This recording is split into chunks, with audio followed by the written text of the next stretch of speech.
Good evening friends. Welcome to Adhyayan classes.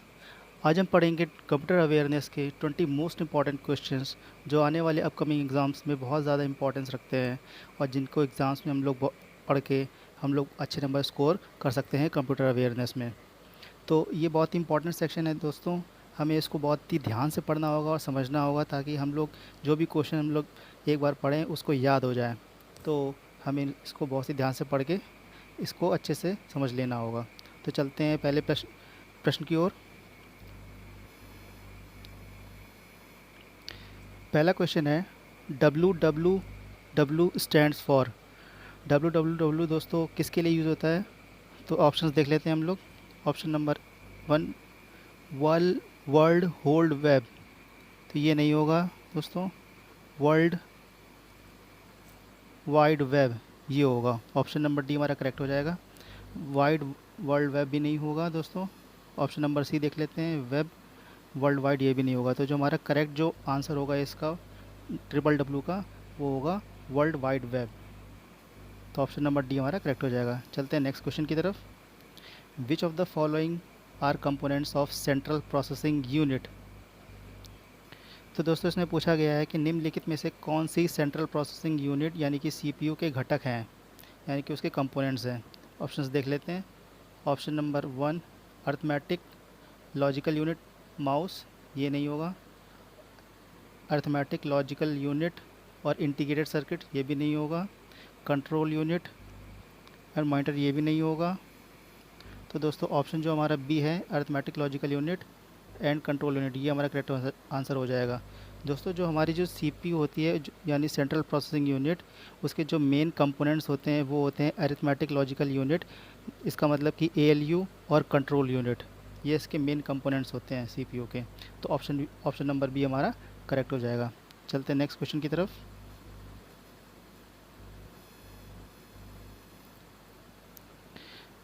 Next question है विच of the following first generation of computers had, मतलब कि computer की पहली पीढ़ी निम्नलिखित में से क्या थी। ऑप्शंस देख लेते हैं। Vacuum tubes and magnetic drum, integrated circuits, magnetic tape and transistors, या ऑल द अबव। दोस्तों जो हमारा फर्स्ट जनरेशन कंप्यूटर थे उसमें जो हमारा जो यूज़ होता था वो हमारा होता था वैक्यूम ट्यूब्स और मैग्नेटिक ड्रम्स, इनका यूज़ होता था कंप्यूटर जो हमारे फर्स्ट जनरेशन के कंप्यूटर्स होते थे। तो ऑप्शन नंबर ए हमारा vacuum tubes and magnetic drum हमारा करेक्ट हो जाएगा। चलते हैं नेक्स्ट क्वेश्चन की तरफ। नेक्स्ट क्वेश्चन है where RAM is located. RAM कहाँ स्थित होती है? दोस्तों जो हमारी रैम होती है वो हमारी होती है मदरबोर्ड में। मदरबोर्ड एक बहुत बड़ी इंटीग्रेटेड सर्किट होती है जिसमें हमारी क्या होती है, रैम होती है। तो ऑप्शन नंबर सी मदरबोर्ड हमारा करेक्ट हो जाएगा। चलते हैं नेक्स्ट क्वेश्चन की तरफ। नेक्स्ट क्वेश्चन है दोस्तों, यदि कंप्यूटर में एक से अधिक प्रोसेसर हैं तो इसे किस नाम से जाना जाता है। मतलब कि किसी कंप्यूटर में अगर एक या एक से अधिक प्रोसेसर काम कर रहे हैं यानी मोर देन वन, तो उस तरह के कंप्यूटर को हम लोग क्या कहेंगे, देख लेते हैं ऑप्शंस में। ऑप्शन हमारा होगा यूनी प्रोसेस। यूनी प्रोसेस का मतलब था दोस्तों एक ही प्रोसेस करना, एक प्रोसेस को परफॉर्म करना, that is called uniprocess. Third को सेकंड देख लेते हैं मल्टी प्रोसेसर। मल्टी प्रोसेसर वो होता है दोस्तों जो एक साथ कई प्रोसेसर्स के साथ काम करता है। Third is multi threaded. Multi threaded भी नहीं होगा दोस्तों। और मल्टी प्रोग्रामिंग का मतलब होता है कि एक साथ कई सारे प्रोग्राम्स को एग्जीक्यूट करना, चलाना। तो ये भी नहीं होगा, ये भी नहीं होगा। जो हमारा ऑप्शन नंबर बी है मल्टी प्रोसेसर, वो हमारा करेक्ट आंसर हो जाएगा। तो ऑप्शन नंबर बी हमारा मल्टी प्रोसेसर करेक्ट हो जाएगा। चलते हैं नेक्स्ट क्वेश्चन की तरफ।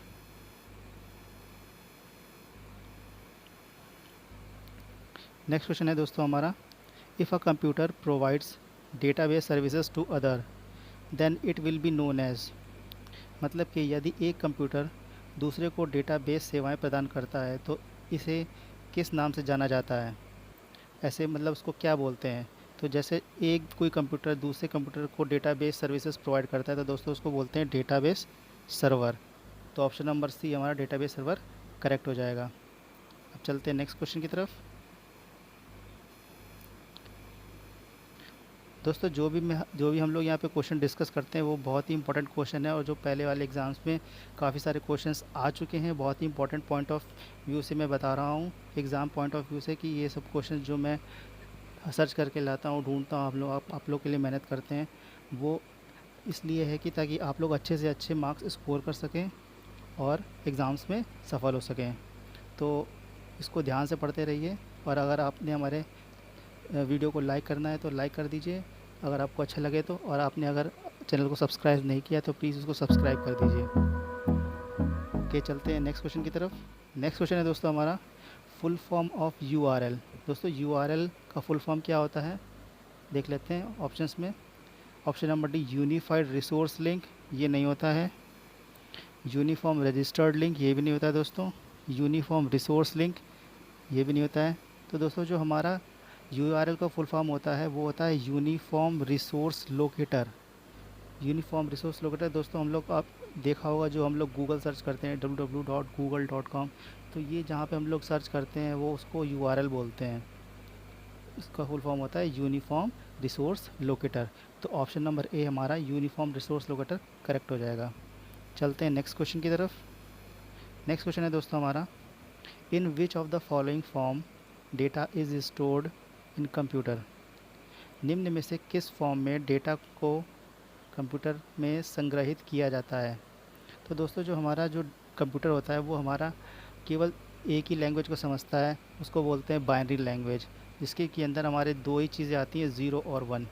ज़ीरो और वन का मतलब होता है दोस्तों, ज़ीरो का मतलब होता है कि वैल्यू फॉल्स है, ठीक है, ऑफ है, और वन का मतलब होता है वैल्यू ट्रू है। तो ऑप्शन नंबर ए हमारा जो होता है वो करेक्ट हो जाएगा, बाइनरी। जो भी डेटा को कंप्यूटर में संग्रहित किया जाता है वो किस फॉर्म में किया जाता है, बाइनरी फॉर्म में किया जाता है। तो ऑप्शन नंबर बी हमारा करेक्ट हो जाएगा। चलते हैं नेक्स्ट क्वेश्चन की तरफ।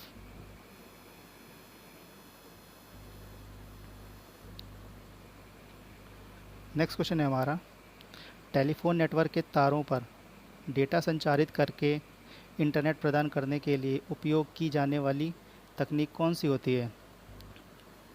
तो दोस्तों जो टेक्नोलॉजी होती है हमारी, उसमें डेटा को संचारित करने के लिए, इंटरनेट प्रदान करने के लिए कौन सी टेक्निक को यूज़ किया जाता है। तो जो हमारी टेक्निक है हम लोग देख लेते हैं ऑप्शंस में। पहला ऑप्शन है हमारा ट्रांसमीटर। ट्रांसमीटर नहीं होता है दोस्तों, इसका काम होता है डेटा को ट्रांसफ़र करना। डायोड्स भी नहीं होता है दोस्तों। HHL भी नहीं होगा। तो जो हमारा जो टेलीफोन नेटवर्क होता है वो किस पे काम करते हैं, DSL पे काम करते हैं। DSL का मतलब होता है दोस्तों डिजिटल सब्सक्राइबर लाइन। तो ऑप्शन नंबर डी हमारा DSL करेक्ट हो जाएगा। चलते नेक्स्ट क्वेश्चन की तरफ। Which level language is assembly language. Assembly भाषा किस स्तर की भाषा है। तो दोस्तों जो हमारी जो असेंबली लैंग्वेज होती है वो हमारी होती है लो लेवल प्रोग्रामिंग लैंग्वेज। तो ऑप्शन नंबर सी हमारी करेक्ट हो जाएगा। असेंबली लैंग्वेज एक लो लेवल प्रोग्रामिंग लैंग्वेज होती है। तो ऑप्शन नंबर सी हमारा करेक्ट हो जाएगा। चलते हैं नेक्स्ट क्वेश्चन की तरफ।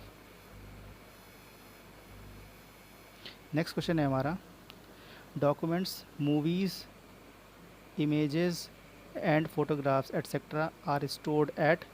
मतलब कि दस्तावेज़, सिनेमा, चित्र और फोटोग्राफ को एक जगह पर संग्रहित किया जाता है, वो कहाँ किया जाता है। तो दोस्तों हम लोग देख लेते हैं। एप्लीकेशन सर्वर इस पे नहीं किया जाता है, वेब सर्वर पे भी नहीं किया जाता है, प्रिंट सर्वर पे भी नहीं किया जाता है। तो दोस्तों जो भी फाइलें हम लोग सेव करते हैं, चाहे वो डॉक्यूमेंट्स हो, सिनेमा हो, वीडियोज़ हो, फ़ोटोज़ हो, जो भी इस तरह के चीज़ें होती हैं वो हम लोग किस पे सेव करते हैं, फाइल सर्वर पे सेव करते हैं।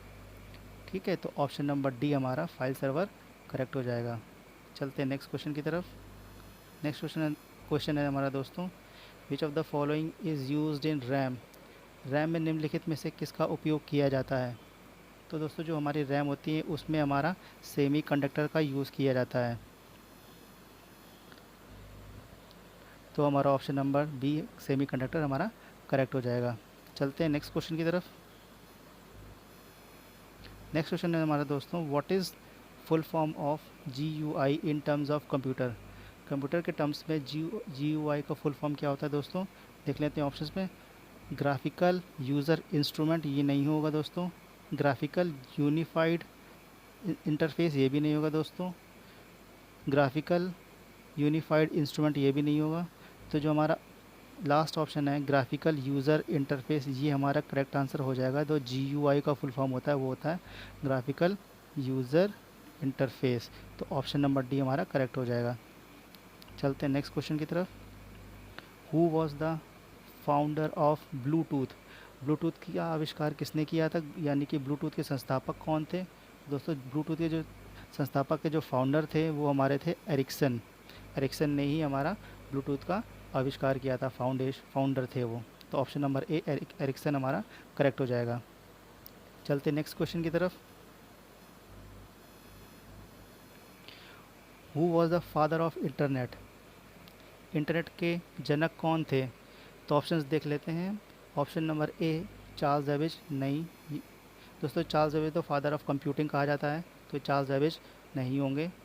डेनिस रिची भी नहीं होंगे, मार्टिन कूपर भी नहीं होंगे। तो ऑप्शन नंबर बी जो विंड सर्फ थे वो हमारे उनको कहा जाता है फादर ऑफ इंटरनेट, यानी कि इंटरनेट का जनक उन्हें कहा जाता है, विंड सर्फ को। तो ऑप्शन नंबर बी हमारा विंड सर्फ करेक्ट हो जाएगा। चलते हैं नेक्स्ट क्वेश्चन की तरफ। नेक्स्ट क्वेश्चन है हमारा दोस्तों, verification is process of.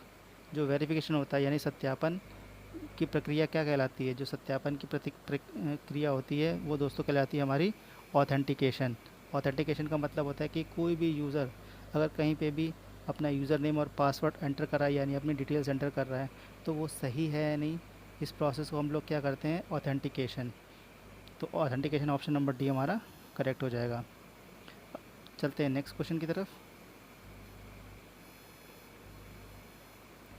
What is Linux? तो दोस्तों लाइनेक्स क्या है? दोस्तों लाइनेक्स जो है एक तरह का हमारा ऑपरेटिंग सिस्टम है, ना ही मालवेयर है, ना ही एप्लीकेशन प्रोग्राम है, ना ही फर्मवेयर है। तो दोस्तों जो हमारा लिनक्स होता है, लाइनेक्स होता है, वो उसको ऑपरेटिंग सिस्टम बोलते हैं। तो ऑप्शन नंबर बी हमारा करेक्ट हो जाएगा। चलते हैं नेक्स्ट क्वेश्चन की तरफ। नेक्स्ट क्वेश्चन है दोस्तों हमारा, what is the name of first super computer in India? तो दोस्तों हमारा जो फर्स्ट सुपर कंप्यूटर है इंडिया का, उसे कहते हैं, जो था हमारा, उसे बोलते हैं परम 8000। परम 8000 जो हमारा था वो हमारा पहला सुपर कंप्यूटर का नाम था। तो ऑप्शन नंबर बी परम 8000 ये हमारा करेक्ट हो जाएगा। चलते हैं नेक्स्ट क्वेश्चन की तरफ। नेक्स्ट क्वेश्चन है हमारा, what is the most common language used in web designing? तो जो हमारी जो वेब डिज़ाइनिंग है, जिस वेब डिज़ाइनिंग का मतलब हम वेबसाइट बनाते हैं जिस पे, तो हमारी सबसे मोस्ट इम्पॉर्टेंट यानी मोस्ट कॉमन लैंग्वेज वो कौन सी होती है? तो दोस्तों जो हमारी मोस्ट कॉमन लैंग्वेज होती है वेब डिज़ाइनिंग की, वो हमारी होती है HTML। HTML का दोस्तों फुल फॉर्म होता है हाइपर टेक्स्ट मार्कअप लैंग्वेज। तो ऑप्शन नंबर बी हमारी डी हमारी क्या हो जाएगी, करेक्ट हो जाएगी, HTML। चलते हैं नेक्स्ट क्वेश्चन की तरफ। Who is also known as the father of computer? दोस्तों हम लोगों ने पहले ही पढ़ा था, मैंने आपको पहले ही बताया कि जो फादर ऑफ कंप्यूटर होता है उन्हें बोलते हैं चार्ल्स बेबेज। चार्ल्स बेबेज हमारे क्या हो जाएंगे, फादर ऑफ कंप्यूटर हो जाएंगे। तो option number C Charles Babbage हमारा करेक्ट हो जाएगा। तो दोस्तों ये हमारे 20 वेरी मोस्ट इम्पॉर्टेंट क्वेश्चन थे जिसको कि हमने आज पढ़ा। और दोस्तों इसी तरह से मैं आगे भी आप लोगों के लिए 20 या 25 क्वेश्चंस पढ़ा के आप लोगों के लिए लाऊंगा, ताकि हम लोग ज़्यादा से ज़्यादा प्रिपरेशन कर सकें आने वाले अपकमिंग एग्ज़ाम्स में और बहुत अच्छे से स्कोर कर सकें। तो दोस्तों अगर वीडियो अच्छा लगे तो उसको लाइक कीजिए, शेयर कीजिए, और अगर आप चैनल पर नए हो तो प्लीज़ उसको सब्सक्राइब कीजिए और बेल आइकन को ज़रूर दबाएँ, ताकि आपको आने वाले जो भी वीडियोज़ हों उनका नोटिफिकेशन आपको तुरंत मिलता रहे। तो थैंक यू सो मच।